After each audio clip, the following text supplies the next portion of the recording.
ਇੱਕ ਫੋਟੋ ਜਿਹੜੀ ਕੱਲ੍ਹ ਦੀ ਇੱਕ ਹੋਰ ਰਿਲੀਜ਼ ਹੋਈ ਹੈ ਜਿਸ ਦੇ ਵਿੱਚ ਮੀਟਿੰਗ ਜਿਹੜੀ ਚੱਲ ਰਹੀ ਹੈ ਟਰੰਪ ਹੋਣਾਂ ਦੀ ਤੇ ਉੱਥੇ ਮੈਪ ਆ, ਮੈਪ ਦੇ ਵਿੱਚ USA ਉੱਤੇ ਕੈਨੇਡਾ ਤੇ ਨਾਲ ਗ੍ਰੀਨਲੈਂਡ ਤੇ ਇਹਨਾਂ ਤਿੰਨਾਂ ਮੁਲਕਾਂ ਦੇ ਉੱਤੇ ਜਿਹੜਾ USA ਦਾ ਝੰਡਾ ਜਿਹੜਾ ਉਹ ਨਜ਼ਰ ਆ ਰਿਹਾ ਉਸ ਮੈਪ ਦੇ ਉੱਤੇ। ਸੋ ਇੱਥੇ ਹੁਣ ਚਾਈਨਾ ਵਾਲਿਆਂ ਨੂੰ ਵੀ ਜਿਹੜਾ ਉਹ ਫਿਕਰਾਂ ਦੇ ਵਿੱਚ ਜਿਹੜਾ ਉਹ ਪੈ ਗਏ ਆ ਵੀ ਗ੍ਰੀਨਲੈਂਡ ਤੋਂ ਬਾਅਦ ਲੱਗਦਾ ਵਾਰੀ ਜਿਹੜੀ ਉਹ ਸੌਰੀ ਕੈਨੇਡਾ ਵਾਲਿਆਂ ਨੂੰ ਵੀ ਉਹਨਾਂ ਦੀ ਵਾਰੀ ਜਿਹੜੀ ਉਹ ਆ ਸਕਦੀ ਹੈਗੀ ਆ। ਸੋ ਟਰੰਪ ਹੁਣਾਂ ਨੇ ਜਿਹੜਾ ਪ੍ਰਾਈਵੇਟ ਟੈਕਸ ਸੀਗਾ ਉਹ ਸ਼ੇਅਰ ਕਰ ਦਿੱਤਾ, ਖਾਸ ਕਰਕੇ ਗ੍ਰੀਨਲੈਂਡ ਦੇ ਸਟੈਂਸ ਨੂੰ ਲੈ ਕੇ ਜੋ ਮੈਕਰੋਨ ਨੇ ਸਵਾਲ ਜਿਹੜੇ ਉਹ ਚੱਕੇ ਆ ਤੇ ਹੁਣ ਦੇਖਦੇ ਆ ਕਿ ਕੀ ਜਿਹੜਾ ਇਸ ਦੇ ਵਿੱਚ ਬਣਦਾ ਆ। ਪਰ ਇਹ ਇੱਕ ਮਸਲਾ ਕਾਫੀ ਪੇਚੀਦਾ ਜਿਹੜਾ ਉਹ ਬਣ ਗਿਆ ਆ। ਇੱਕ ਫੋਟੋ ਜਿਹੜੀ ਕੱਲ੍ਹ ਦੀ ਇੱਕ ਹੋਰ ਰਿਲੀਜ਼ ਹੋਈ ਹੈ ਜਿਸ ਦੇ ਵਿੱਚ ਮੀਟਿੰਗ ਜਿਹੜੀ ਚੱਲ ਰਹੀ ਹੈ ਟਰੰਪ ਹੋਣਾਂ ਦੀ ਤੇ ਉੱਥੇ ਮੈਪ ਆ, ਮੈਪ ਦੇ ਵਿੱਚ USA ਉੱਤੇ ਕੈਨੇਡਾ ਤੇ ਨਾਲ ਗ੍ਰੀਨਲੈਂਡ ਤੇ ਇਹਨਾਂ ਤਿੰਨਾਂ ਮੁਲਕਾਂ ਦੇ ਉੱਤੇ ਜਿਹੜਾ USA ਦਾ ਝੰਡਾ ਜਿਹੜਾ ਉਹ ਨਜ਼ਰ ਆ ਰਿਹਾ ਉਸ ਮੈਪ ਦੇ ਉੱਤੇ। ਸੋ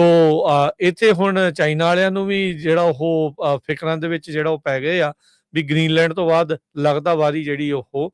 ਸੌਰੀ ਕੈਨੇਡਾ ਵਾਲਿਆਂ ਨੂੰ ਵੀ ਉਹਨਾਂ ਦੀ ਵਾਰੀ ਜਿਹੜੀ ਉਹ ਆ ਸਕਦੀ ਹੈਗੀ ਆ। ਸੋ ਟਰੰਪ ਹੁਣਾਂ ਨੇ ਜਿਹੜਾ ਪ੍ਰਾਈਵੇਟ ਟੈਕਸ ਸੀਗਾ ਉਹ ਸ਼ੇਅਰ ਕਰ ਦਿੱਤਾ, ਖਾਸ ਕਰਕੇ ਗ੍ਰੀਨਲੈਂਡ ਦੇ ਸਟੈਂਸ ਨੂੰ ਲੈ ਕੇ ਜੋ ਮੈਕਰੋਨ ਨੇ ਸਵਾਲ ਜਿਹੜੇ ਉਹ ਚੱਕੇ ਆ ਤੇ ਹੁਣ ਦੇਖਦੇ ਆ ਕਿ ਕੀ ਜਿਹੜਾ ਇਸ ਦੇ ਵਿੱਚ ਬਣਦਾ ਆ। ਪਰ ਇਹ ਇੱਕ ਮਸਲਾ ਕਾਫੀ ਪੇਚੀਦਾ ਜਿਹੜਾ ਉਹ ਬਣ ਗਿਆ ਆ। ਇੱਕ ਫੋਟੋ ਜਿਹੜੀ ਕੱਲ੍ਹ ਦੀ ਇੱਕ ਹੋਰ ਰਿਲੀਜ਼ ਹੋਈ ਹੈ ਜਿਸ ਦੇ ਵਿੱਚ ਮੀਟਿੰਗ ਜਿਹੜੀ ਚੱਲ ਰਹੀ ਹੈ ਟਰੰਪ ਹੋਣਾਂ ਦੀ ਤੇ ਉੱਥੇ ਮੈਪ ਆ, ਮੈਪ ਦੇ ਵਿੱਚ USA ਉੱਤੇ ਕੈਨੇਡਾ ਤੇ ਨਾਲ ਗ੍ਰੀਨਲੈਂਡ ਤੇ ਇਹਨਾਂ ਤਿੰਨਾਂ ਮੁਲਕਾਂ ਦੇ ਉੱਤੇ ਜਿਹੜਾ USA ਦਾ ਝੰਡਾ ਜਿਹੜਾ ਉਹ ਨਜ਼ਰ ਆ ਰਿਹਾ ਉਸ ਮੈਪ ਦੇ ਉੱਤੇ। ਸੋ ਇੱਥੇ ਹੁਣ ਚਾਈਨਾ ਵਾਲਿਆਂ ਨੂੰ ਵੀ ਜਿਹੜਾ ਉਹ ਫਿਕਰਾਂ ਦੇ ਵਿੱਚ ਜਿਹੜਾ ਉਹ ਪੈ ਗਏ ਆ ਵੀ ਗ੍ਰੀਨਲੈਂਡ ਤੋਂ ਬਾਅਦ ਲੱਗਦਾ ਵਾਰੀ ਜਿਹੜੀ ਉਹ ਸੌਰੀ ਕੈਨੇਡਾ ਵਾਲਿਆਂ ਨੂੰ ਵੀ ਉਹਨਾਂ ਦੀ ਵਾਰੀ ਜਿਹੜੀ ਉਹ ਆ ਸਕਦੀ ਹੈਗੀ ਆ। ਸੋ ਟਰੰਪ ਹੁਣਾਂ ਨੇ ਜਿਹੜਾ ਪ੍ਰਾਈਵੇਟ ਟੈਕਸ ਸੀਗਾ ਉਹ ਸ਼ੇਅਰ ਕਰ ਦਿੱਤਾ, ਖਾਸ ਕਰਕੇ ਗ੍ਰੀਨਲੈਂਡ ਦੇ ਸਟੈਂਸ ਨੂੰ ਲੈ ਕੇ ਜੋ ਮੈਕਰੋਨ ਨੇ ਸਵਾਲ ਜਿਹੜੇ ਉਹ ਚੱਕੇ ਆ ਤੇ ਹੁਣ ਦੇਖਦੇ ਆ ਕਿ ਕੀ ਜਿਹੜਾ ਇਸ ਦੇ ਵਿੱਚ ਬਣਦਾ ਆ। ਪਰ ਇਹ ਇੱਕ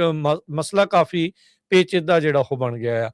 ਇੱਕ ਫੋਟੋ ਜਿਹੜੀ ਕੱਲ੍ਹ ਦੀ ਇੱਕ ਹੋਰ ਰਿਲੀਜ਼ ਹੋਈ ਹੈ ਜਿਸ ਦੇ ਵਿੱਚ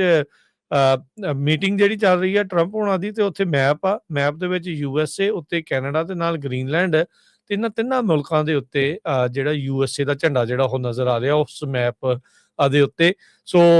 ਇੱਥੇ ਹੁਣ ਚਾਈਨਾ ਵਾਲਿਆਂ ਨੂੰ ਵੀ ਜਿਹੜਾ ਉਹ ਫਿਕਰਾਂ ਦੇ ਵਿੱਚ ਜਿਹੜਾ ਉਹ ਪੈ ਗਏ ਆ ਵੀ ਗ੍ਰੀਨਲੈਂਡ ਤੋਂ ਬਾਅਦ ਲੱਗਦਾ ਵਾਰੀ ਜਿਹੜੀ ਉਹ ਸੌਰੀ ਕੈਨੇਡਾ ਵਾਲਿਆਂ ਨੂੰ ਵੀ ਉਹਨਾਂ ਦੀ ਵਾਰੀ ਜਿਹੜੀ ਉਹ ਆ ਸਕਦੀ ਹੈਗੀ ਆ। ਸੋ ਟਰੰਪ ਹੁਣਾਂ ਨੇ ਜਿਹੜਾ ਪ੍ਰਾਈਵੇਟ ਟੈਕਸ ਸੀਗਾ ਉਹ ਸ਼ੇਅਰ ਕਰ ਦਿੱਤਾ, ਖਾਸ ਕਰਕੇ ਗ੍ਰੀਨਲੈਂਡ ਦੇ ਸਟੈਂਸ ਨੂੰ ਲੈ ਕੇ ਜੋ ਮੈਕਰੋਨ ਨੇ ਸਵਾਲ ਜਿਹੜੇ ਉਹ ਚੱਕੇ ਆ ਤੇ ਹੁਣ ਦੇਖਦੇ ਆ ਕਿ ਕੀ ਜਿਹੜਾ ਇਸ ਦੇ ਵਿੱਚ ਬਣਦਾ ਆ। ਪਰ ਇਹ ਇੱਕ ਮਸਲਾ ਕਾਫੀ ਪੇਚੀਦਾ ਜਿਹੜਾ ਉਹ ਬਣ ਗਿਆ ਆ।